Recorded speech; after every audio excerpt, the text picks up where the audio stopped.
Kwa hiyo siku yote kijana, ukipata uwezo, ukipata wepesi, ukipata njia, haya mambo manne yafanye haraka, ili usije ukakutana na hali hizi mbaya ambazo tunazizungumzia.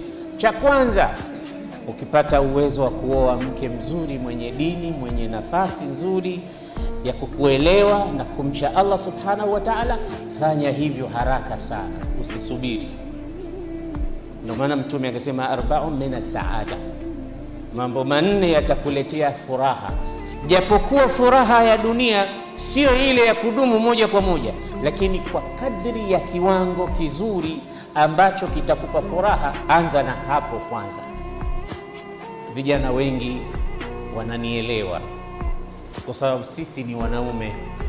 Baba yetu Adam alipoumbwa peke yake, ulama wa tafsiri wanasema kana yamshi fil jannati wahidan faridan wa kaannahu stawhash, alikuwa anatembea tembea tu pale peponi, anakwenda huku anarudi huku peke yake mwenyewe, kana kwamba alipata loneliness, kwa sababu alikuwa nani? Peke yake, anakwenda huku anarudi kule, yuko mwenyewe tu.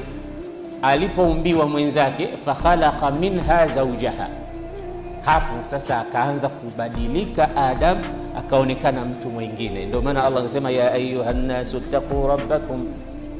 ittaqu rabbakum alladhi khalaqakum min nafsin wahida wa khalaqa minha zawjaha.